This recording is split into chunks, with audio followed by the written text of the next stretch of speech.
bismillaahi raxmaan raxiim daawadayaal kusoo dhowaada youtube-ka wararka soomaalida qodobada aan idiin helina dhegeystayaal maanta waxaa ugu waaweyn madaxtooyada soomaaliya ayaa beenisay war ka soo baxay kenya booliiska kenya ayaa dhowaan shaaciyey in 3 ka mid ah hubkii ay wateen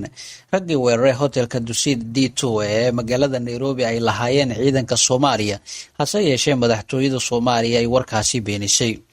la taliyaha dhinaca amniga qaranka ee madaxweynaha Soomaaliya Cabdi Saciid Muuse ayaa warbaahinta u sheegay in dowladda Kenya xiriir wanaagsan uu kala dhaxeeyo isla markaana warkaasi uu yahay mid sax aan ahayn waxa uu sheegay in laamaha amniga Kenya ay u sheegeen in qofka waraysiga bixiyay ee sheegay in hubkaasi ay lahaayeen ciidanka Soomaaliya uu sheegay in uusan war sax ah oo uusan maleynin isla markaana warkaasi uu sax ahayn la taliyaha dhinaca amniga qaranka ee madaxweynaha Soomaaliya ayaa isagoo sii hadlayay waxa uu sheegay in dadka weerarka geystay ay ahaayeen Kenyaan isla markaana hubka meel kasta ay ka heli karaan isla markaana shabaabka ay ku sugan yihiin deegaano ka mid ah dalkaasi Kenya sidaan ognahay dowladda xiriir baa naga dhaxeeya Kenya waxayna noo cadeeyeen warkaas inuusan ahayn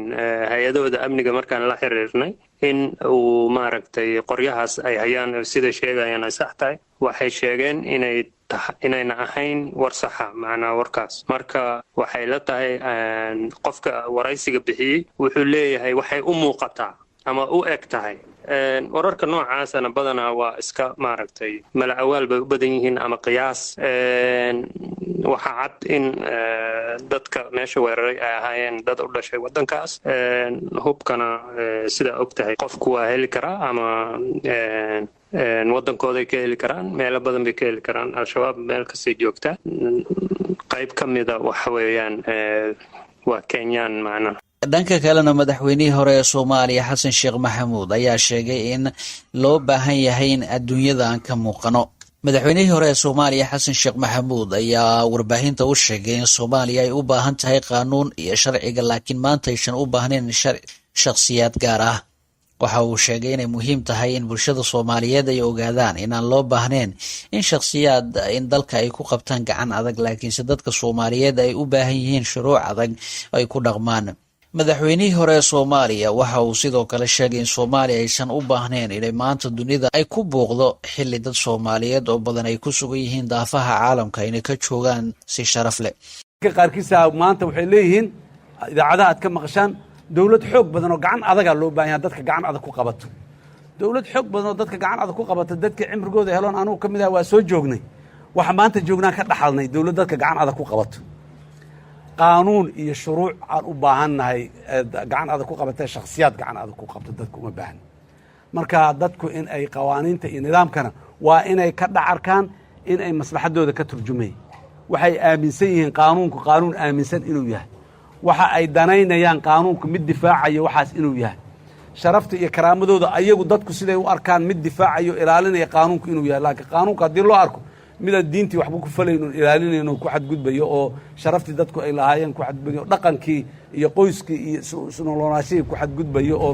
beelihii meelo degan ay ku xadgudbayo waxba beel meel degan oo Soomaaliya oo miyi degan oo xoolo leh oo biyo la'aan ay ka jirto intii garanaysee la yiraahdo waa waxay reerkaas waxay degan meel 3 subaxley ah 3 maalmooda biyaha si meel biyo loo taga loo sii soconaya 3 maalmood kalena waa laga soo soconayaa usbuuc ka bacdi reerku biyo helayaan reerihii meelaha deganaa markay baraag yaro biyo roobku markuu ay biyo ugu aruuraan oo muddo kale intii roobka kale ka da'ay ka cabaan markii dawladdu intay tagtay ay ka dudumiso canshuurtii laga aruuriyay muxuu ahaa baabii iyo taangiga lagu soo gaday markii dawladdu intay yimaadeen ay dardarto iyo jijibiso ay ku dardarto dadka ku disho ay arkayaan war diyaaradan sawtii lagu soo iibiyay aniga ma aha war baabahan sawkii lacagtii laga qaaday lagu soo dadkii dilayo dadkii shacabkii aan waxba haysan waxba galabsan oo ay gaasanaan hebel waxa uu rabaad rabi weyday ama muxuu ahay nidaamka jiraahay waxa uu rabaad rabi weyday war nidaamka duu qaldan yahay waa qaldan yahay waanan dhigi karin waxaas marka sharciyad darro iyo nidaamka la sheegay marka maanta dhalinyaro waxaas waa wixii shalay waay aragnimo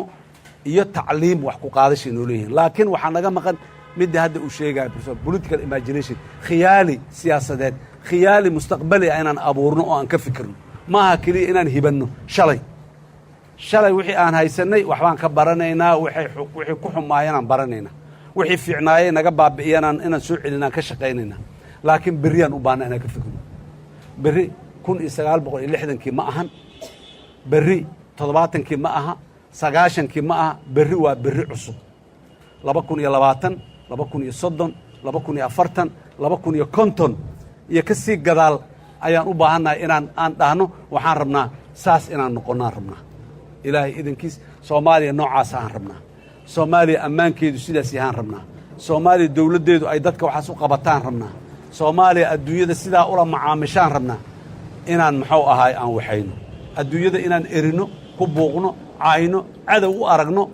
malaayiin soomaali ana muxuu ahay inta la soo dhoweeyo meel la dejiyo la nooleeyo oo siyaasaddana kaalaya ka soo qaybgala la yidhaha sida hadda la sheegay iskuma kaan qabato xasan sheekh maxamuud ayaa waxa uu yahay hogaamiyaha xisbi siyaasadeed waxaana magaalada muqdisho oo hadda ka wadaa ololo uu ku ballaarinayo xisbigiisa warkii aad kala socoteen dhegeystayaal youtube-ka wararka soomaalida waa naga intaa fadlan subscribe saar youtube channelkayga sheer dheh wixii faahfaahin ama commenti aan hoos noogu reeb waad mahadsantiin